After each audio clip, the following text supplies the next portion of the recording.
Dizem que o sangue real é diferente do sangue comum, que ele carrega o peso de nações, o fardo de coroas e, por vezes, uma maldição que nem o poder de um império pode conter. Em meio ao esplendor gélido e opressivo dos palácios russos, sob o brilho de lustres que mais pareciam constelações de diamantes aprisionadas em gaiolas de ouro, um menino, herdeiro de um cesto da superfície da terra, sangrava. E com cada gota rubra que teimosamente escapava de seu pequeno corpo, a esperança de uma dinastia de 300 anos, a linhagem sagrada dos Romanov, parecia se esvair junto, manchando os lençóis de seda e os corações de seus pais. Os melhores médicos da Europa, homens de ciência e lógica, portadores do conhecimento mais avançado de sua era, eram convocados em desespero. Eles vinham com suas maletas de couro, seus instrumentos de aço polido e suas teorias complexas, mas, no fim, apenas balançavam a cabeça em uníssono, suas expressões graves e impotentes diante do mistério que afligia o jovem Tsarevich Alexei Nikolaevich. A hemofilia, a doença real, um segredo de estado sussurrado nos corredores escuros do Palácio de Alexandre, tornava o futuro czar de todas as Rússias uma frágil ampulheta de vidro. A areia de sua vida escorria a um ritmo alarmante e imprevisível, cada queda, cada pequeno arranhão, transformando-se numa crise de vida ou morte. E foi nesse cenário de desespero dourado, onde a oração fervorosa da imperatriz se confundia com o pranto angustiado de uma mãe, que uma sombra vinda das profundezas da Sibéria se projetou sobre os muros do palácio.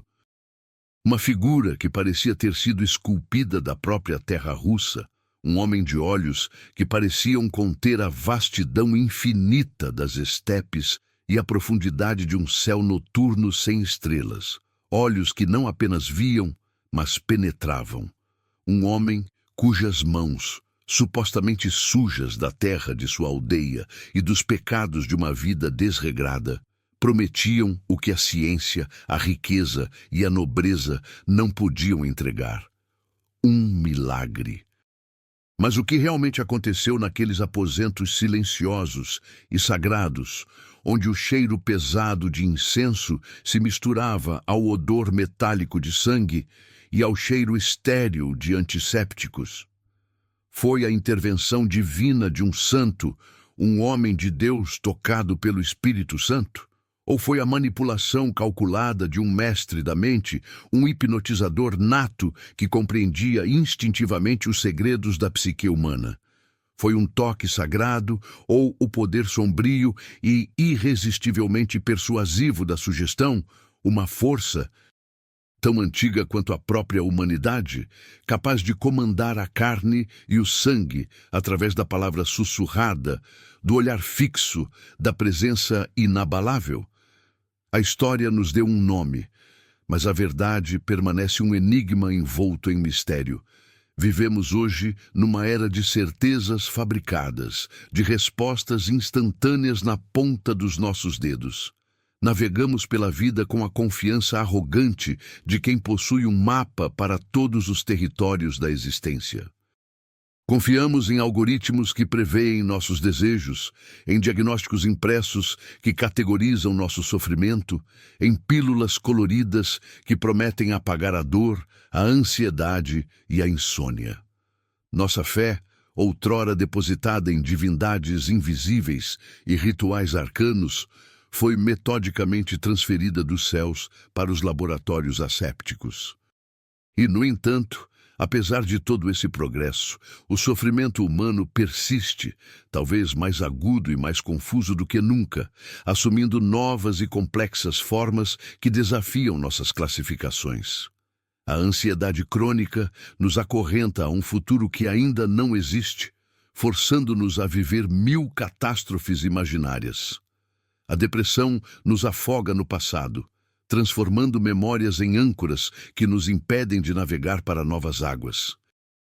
E mais revelador de tudo, As doenças psicossomáticas florescem, revelando a brutal e inconveniente verdade de que nossa mente e nosso corpo não são, e nunca foram, entidades separadas.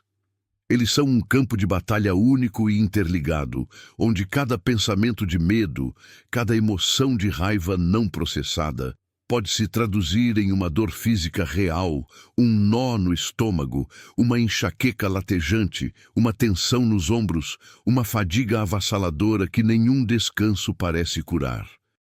Quantas vezes você já se sentiu um prisioneiro dentro de sua própria mente? Quantas vezes uma preocupação obsessiva, um medo irracional, manifestou-se como um sintoma físico palpável?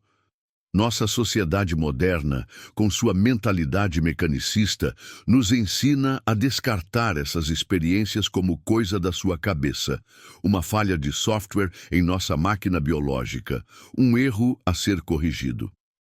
Mas e se não for uma falha?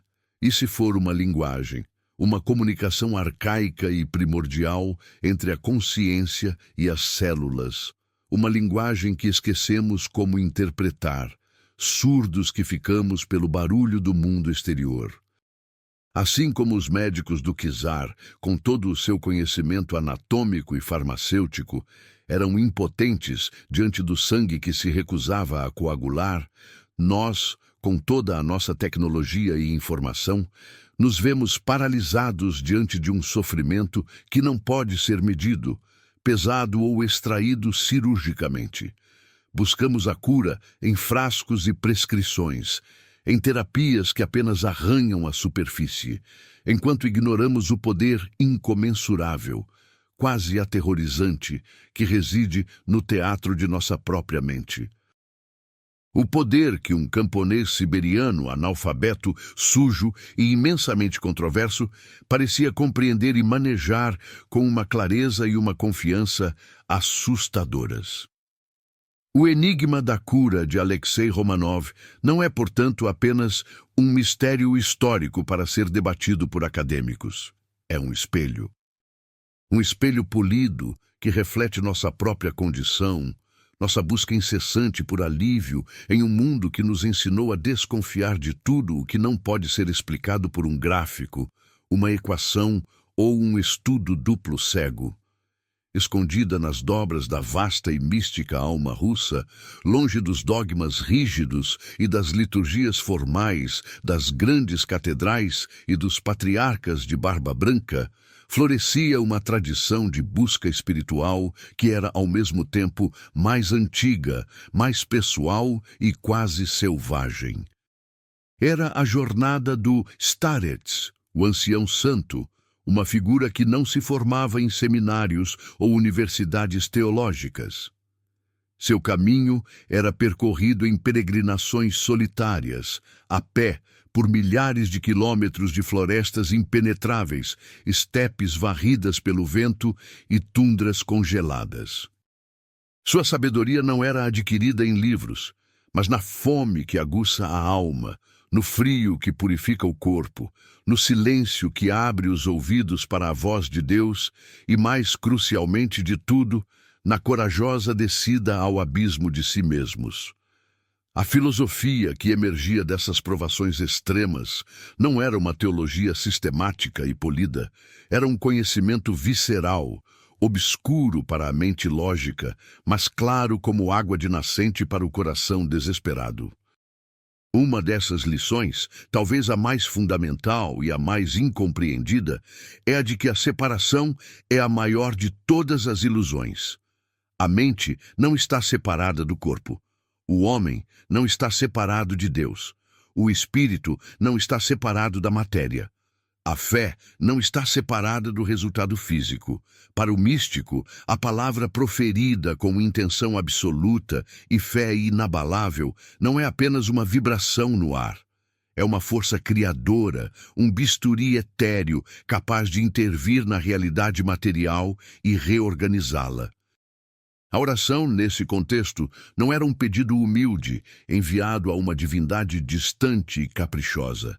Era um ato de sintonização, um ajuste deliberado da frequência da própria alma para que ela entrasse em ressonância com a força curadora onipresente do universo.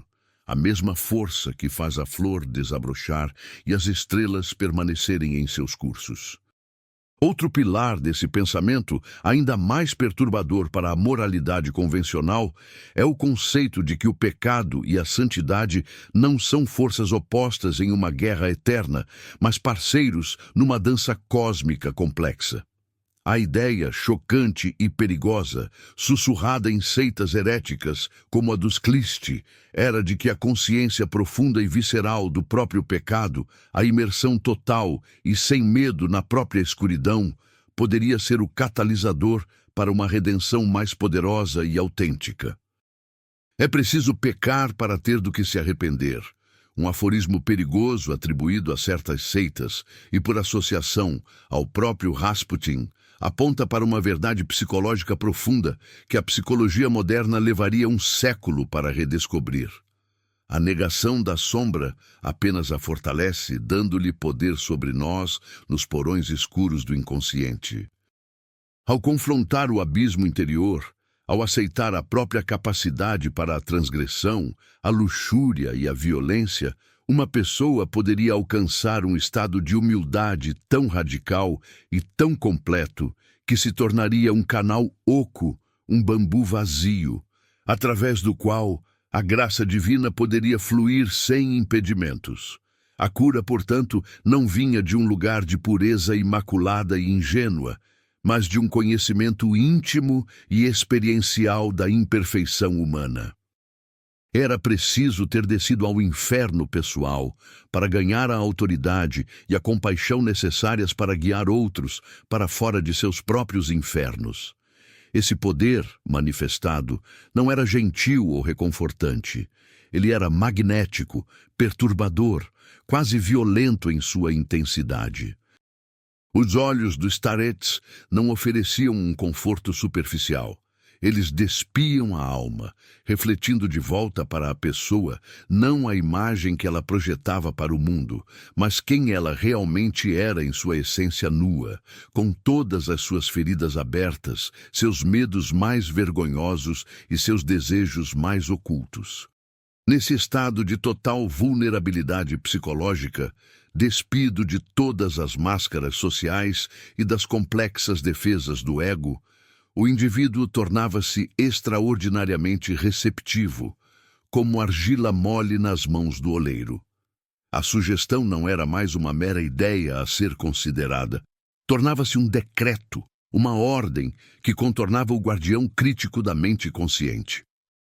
O comando para que o sangue parasse de fluir não era dirigido ao corpo do menino como uma máquina biológica defeituosa, mas à sua alma, à sua força vital, falando uma língua pré-verbal que a consciência racional não compreende, mas que o sangue, a carne e os ossos obedecem sem questionar. Como podemos, então, em nosso mundo secular e tecnológico, aplicar essa sabedoria antiga, perigosa e aparentemente inacessível em nossas vidas modernas, tão distantes das estepes geladas e da fé fanática da Rússia czarista? A resposta não está em nos tornarmos monges errantes, em buscar práticas extremas ou em abandonar a razão. Está em reconhecer os princípios psicológicos e espirituais subjacentes a essas práticas e traduzi-los para o nosso contexto contemporâneo. O primeiro passo é o que podemos chamar de encarnação da intenção. Vivemos de forma crônica e patologicamente distraída. Nossas palavras são baratas, proferidas sem peso. Nossos pensamentos são dispersos, um fluxo caótico de ruído mental. Quando você decidir algo importante, desde uma meta de trabalho até uma promessa a si mesmo de mudar um hábito, não apenas pense ou diga, pare, respire e sinta essa decisão em seu corpo. Imagine a energia dessa intenção como uma corrente elétrica fluindo por suas veias, fortalecendo seus músculos, aguçando sua mente. Ancore sua vontade na realidade física de seu ser.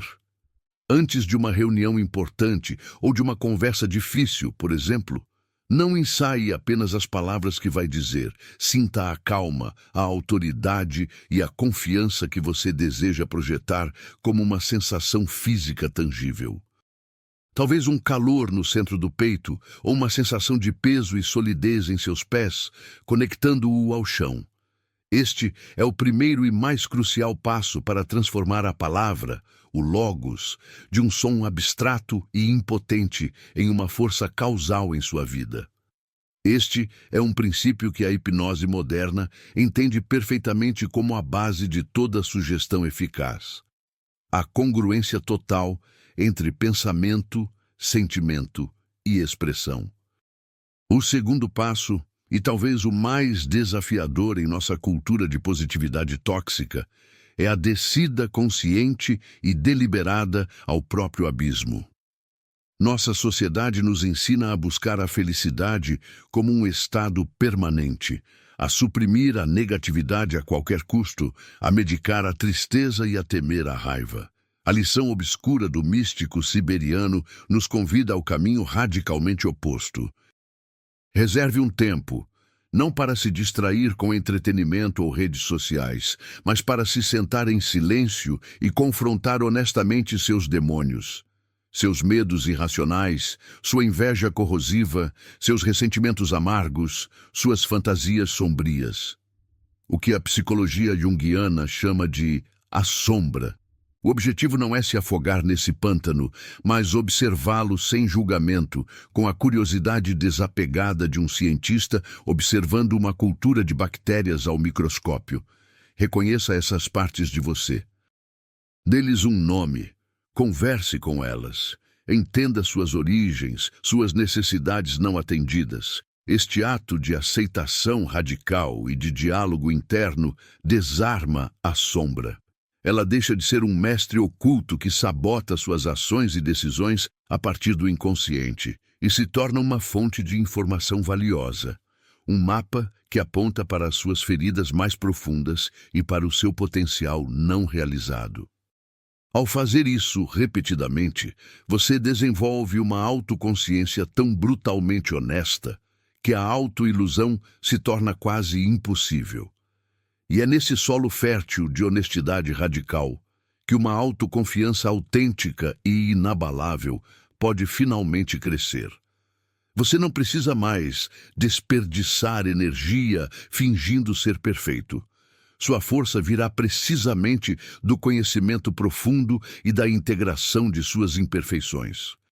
Esta é a verdadeira cura pela fala, não necessariamente com um terapeuta, mas em um diálogo contínuo e corajoso consigo mesmo, transformando seu monólogo interno de um crítico implacável e sabotador em um guia sábio e compassivo, um starets interior. Finalmente, e de forma mais prática, pratique o comando calmo. Em momentos de crise aguda, de pânico avassalador ou de dor intensa, nossa reação instintiva, programada pela evolução, é lutar, resistir, fugir, gritar internamente. O camponês siberiano, ao ser chamado para o leito de um menino moribundo, cercado pela histeria da corte mais poderosa do mundo, não entrava em pânico. Todos os relatos concordam que sua presença exalava uma calma imensa, sobrenatural e autoritária. Ele não implorava ao sangue para parar. Ele, segundo os testemunhos, comandava. Em sua próxima crise de ansiedade, quando seu coração disparar ou quando uma dor crônica se intensificar, experimente isso. Em vez de lutar contra a sensação, o que apenas a alimenta com mais energia de pânico, faça o oposto. Renda-se a ela por um momento. Concentre toda a sua consciência nela, sem resistência. E então, com uma voz interna que seja calma, firme, ressonante e completamente desprovida de medo, dê um comando simples e direto. Acalme-se, pare, relaxe, paz. Não como um desejo desesperado, mas como um decreto. Como um rei falando a um súdito. Não espere um milagre na primeira vez. É uma habilidade, Mas com a prática consistente, você estará treinando seu sistema nervoso autônomo para responder a um novo tipo de autoridade, a sua própria consciência focada. Você estará efetivamente recondicionando a resposta de luta ou fuga, substituindo o caos do pânico pela ordem da vontade. Esta é a essência da autossugestão, a aplicação prática e direta da hipnose no campo de batalha de seu próprio corpo. Não se trata de um milagre sobrenatural no sentido clássico, mas da aplicação de uma lei natural profunda que nossa civilização esqueceu. A mente, quando focada, unificada e imbuída de crença absoluta, é a força mais poderosa do universo para moldar a realidade, começando pela realidade imediata de nossa própria carne, sangue e ossos.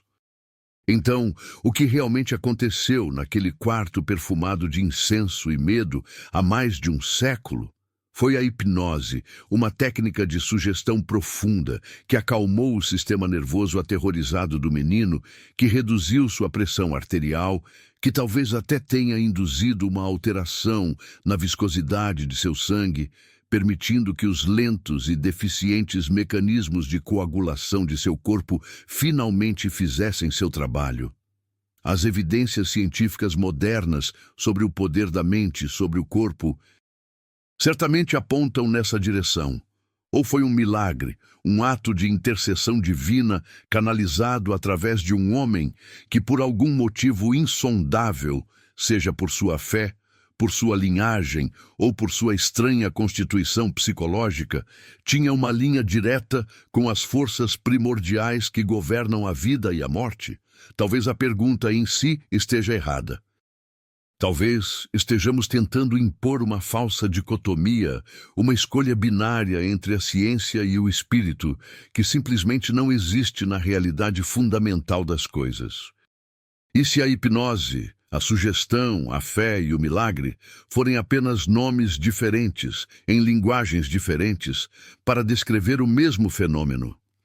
E se o poder da mente focada, da crença inabalável, da intenção encarnada, for o próprio mecanismo através do qual os milagres sempre operaram, a ciência pode eventualmente descrever o como, a cascata de reações neuroquímicas, hormonais e celulares que leva a um resultado de cura. Mas ela talvez permaneça para sempre em silêncio sobre o porquê. Porque a crença de um homem, seu olhar e sua voz puderam iniciar essa cascata em primeiro lugar, e porque a crença da mãe e do próprio menino a tornaram possível. O enigma de Alexei não nos força a escolher entre uma explicação racional e uma explicação mística. Ele nos convida a uma síntese mais elevada, a considerar que a explicação racional é a explicação mística, apenas vista através de uma lente diferente, a lente da matéria. O verdadeiro legado daquela cura controversa que selou o destino de um império não é a prova da santidade ou da perversidade de um homem. É a demonstração inquietante e inspiradora do poder que reside latente dentro de cada um de nós. Um poder que a ciência moderna está apenas começando a mapear com suas ferramentas, mas que os místicos, os xamãs e os curandeiros de todas as culturas conhecem e praticam há milênios.